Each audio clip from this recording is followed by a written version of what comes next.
Winston and Felix here in that order with the market roundup. What the heck happened today? Who took their positivity pills this morning? Well, the market definitely rebounded very nicely today. But does that mean the whole bear market is over?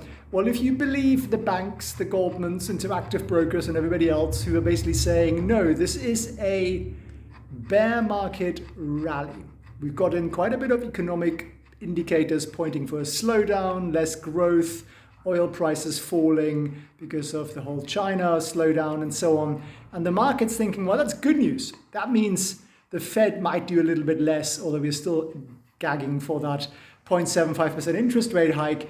And what Winston just told me, didn't you, in your infinite wisdom, is essentially that that's all true. Economy does appear to be slowing, which is to some extent good news for us stock investors, because less Fed rate hikes are a good thing for us.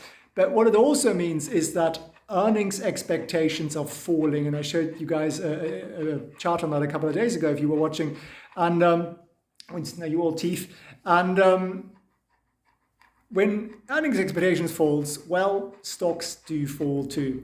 So I would say we're not out of the woodwork yet. You also have pretty much every Fed president running around the media just because before the blackout period, basically going out there and saying, look, we haven't counted our chickens yet. Victory isn't declared on the inflation front, and we do need to do more in all of that kind of stuff. So this isn't over. Now the Fed's speaking tomorrow. The Fed president, the chair even, Jerome Powell, I'll live stream that. So do join me for that, because that's going to be quite an interesting one to see what his language is. We're also getting jobs numbers out tomorrow, which will be important. So while it's enjoyable to have these green days and these rebounds and help us make some money, which is always nice for us traders, we get a bit of volatility, although the VIX dropped quite a bit today, which is again nice for us options traders.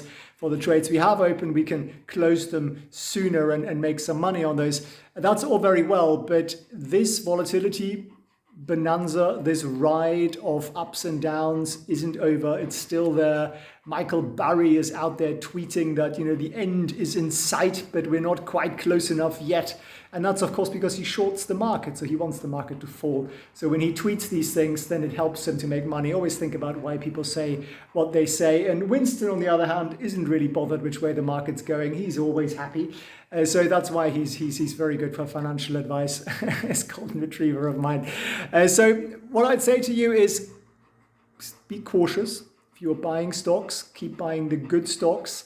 The value stocks are most likely to benefit the most from this recession ahead. And that's what does well at the beginning of recessions. Middle of a recession is when the growth stocks tend to kind of kick off again. So there is still some room to go here for some more growth pain, I would imagine. So be patient. Know that in the long run, you make a ton of money in the market. And if you are impatient, you want to make money in the short term, well, come and join my options group. Links down below. It's free and it's brilliant. So thanks very much for tuning in. Thanks for watching. Winston says good evening, good night, and see you on the next one.